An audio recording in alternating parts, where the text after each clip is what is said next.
The 2023 Major League Baseball season has had its fair share of disappointments. The Mets, Padres, Cardinals, and Yankees are all going to find themselves out of the playoff race when they were all expected to be World Series contenders just 5 months ago.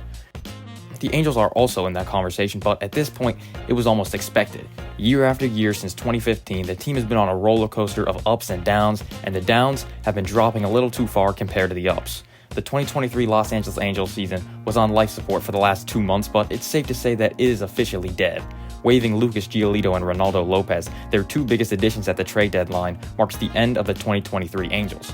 As of now, they are 6 games under 500 at 64-70. They are 12.5 games back from the division-leading Mariners and are 11.5 out of the wildcard race. Technically, they aren't mathematically eliminated yet, but at this point, the playoffs are not in the future. Being in LA with two of the biggest stars of this generation and one of the highest payrolls in the league, expectations have always been high, but the Angels have never come close to reaching them. A lot of people are confused. How do the Angels have two of the best players of all time and not at least threaten to make the wild card? The problem lies in baseball being a team sport. Even all those years without Shohei, Mike Trout, who was on pace to maybe become the best player of all time, couldn't lead the team to the playoffs either. Baseball's not like football where the quarterback touches the ball every play, or you can choose to get the ball to your best player. It's not like basketball where your best player can take 25 shots a game. You have a batting order 1 through 9, and the best player is only going to get 4 or 5 chances a game. The problem with the Angels is, yes, they have 2 generational hitters and a couple serviceable ones, but there's not much else to show for it. Your team gets 27 guaranteed at-bats a game. Most often, you'll get around 40, and Trout and Ohtani only take up a fraction of that. Now, they haven't been awful offensively. They are 11th in the league in WRC+, which can definitely get you to the playoffs, but the problem is that they have one of the worst pitching staffs in the league. The closest thing baseball has to a quarterback is a starting pitcher. They can control and win your team the game single-handedly. But they only play once every 5 games, of course, though, so obviously, still not anywhere near the value of a quarterback. Other than Ohtani, Patrick Sandoval has been good, but everyone else has been bad. The starting pitching has given up so many walks, which obviously will lead to a lot of runs. They've been striking out their fair share of opponents, but that doesn't really matter when you have the 4th worst walk rate in the league behind the White Sox, Mets, and Athletics, 3 teams you don't want to be mentioned with in 2023. Somehow, the bullpen is even worse. They are walking almost 4.5 batters per 9, which basically equates to 1 every other inning. So they are giving up a free base runner every other inning. And this is the bullpen, so this is the 6th, 7th, 8th, 9th inning. Mistakes are magnified. It is so hard to make the playoffs with a bullpen this bad. If you're going to be walking this many batters, strikeouts need to be raining down from the sky, and they are not for the Angels bullpen. You can have 2 superstars on the team, but it doesn't matter when the pen is going to be blowing 3-run leads left and right. You can go look back on some World Series winners or some deep playoff runs. They will almost all consist of an elite or at least great bullpen. Nothing is better than as a manager or a fan of a team that has a great bullpen. You got a 2-run lead going to the 8th, you can relax and go, okay, we probably have this, but the Angels are quite the opposite. Other than Carlos Estevez, who should have been traded at the trade deadline, but we will get to that later, the bullpen is a mess. The team is just not built well. Ohtani can't pull a LeBron James on the Cleveland Cavaliers and carry the Angels to the playoffs. That's just not how baseball works. One thing that they haven't been able to control, though, is the injuries. Mike Trout has only played 237 games the past 3 seasons, dating back to 2021. The total number of games he could have played in was 458, meaning he has played in about 52% of the games since the 2021 season. It's pretty simple. When Mike Trout is not on the field, the Angels have a lower chance of winning.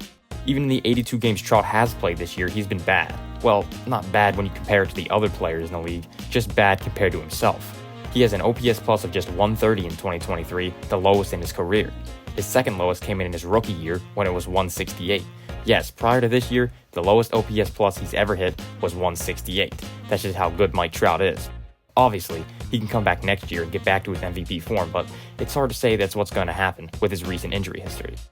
Trout was joined on the injured list by several of his teammates in 2023, including Logan O'Hoppe, Ben Joyce, Gio Urshela, Taylor Ward, Zach Neto, and Anthony Rendon, among others. Obviously, luck hasn't been on their side, but the front office has had plenty of stuff that was in their control, and they handled it just about as badly as they could. Something is clearly wrong with the drafting and development process in the Angels organization. Their recent development strategy has caught headlines with their rapid promotion of their top picks in the draft. Nolan Schanuel, the Angels' 2023 first-round pick, is already up in the majors after playing just 22 games in the minors. Zach Neto, the Angels' first-round pick last year, debuted in 2023 after just 44 minor league games. The 2020 first-round pick, Reed Detmers, pitched in only 68 innings before coming up to the majors. These guys played very little or not at all at the AAA level. Now, is this strategy going to work? Well, Well, it's probably not the best for the prospects considering they have very little professional experience under their belt and they are thrusted into a team with playoff aspirations immediately. If they struggle, it could hurt their confidence, which is the last thing you want to do to a big prospect.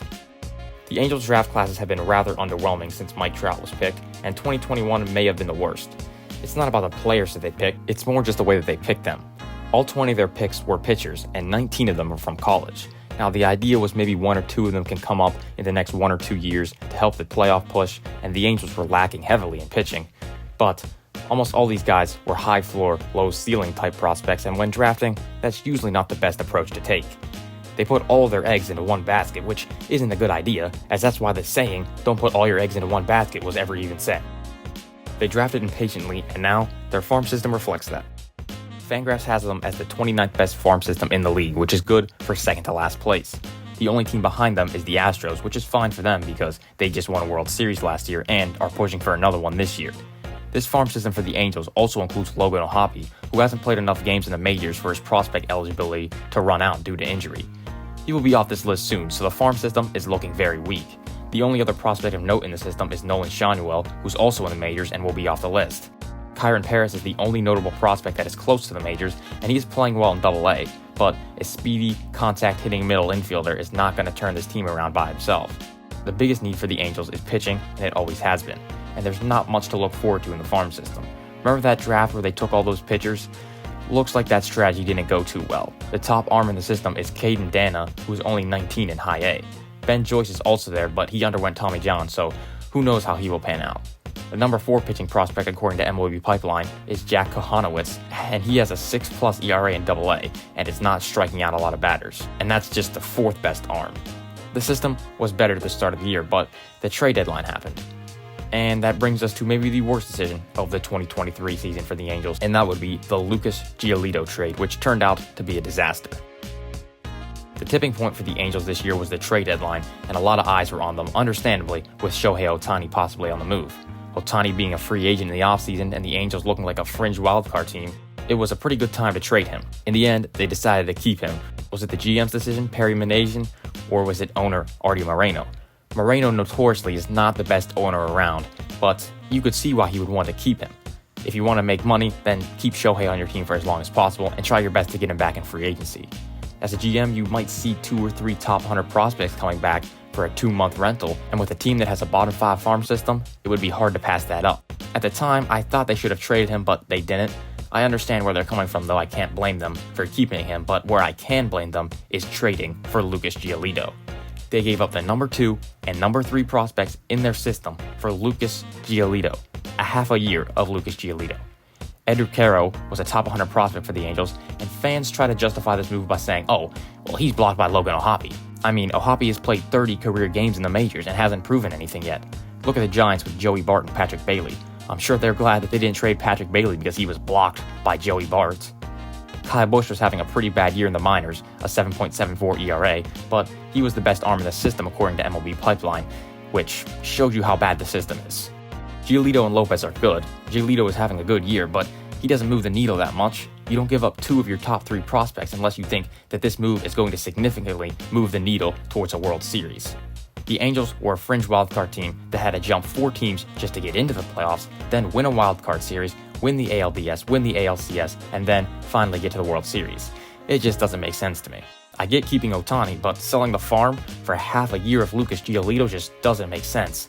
Estevez and Brandon Drury, 2 players who are free agents after 2024, could have definitely been traded away. This pitching staff is just so bad, and it has been for a while, and it needs a complete rebuild. I just don't see how the staff can turn it around next year to the point where they're competing. Trade away Drury, trade away Estevez, and the closer market was huge at the deadline, so they could have gotten some value back for Estevez, who was having a great year. Now, this trade looks like one of the worst of all time. It hasn't even been a month, and both players from this trade are already on waivers and claimed by teams without giving up any prospects.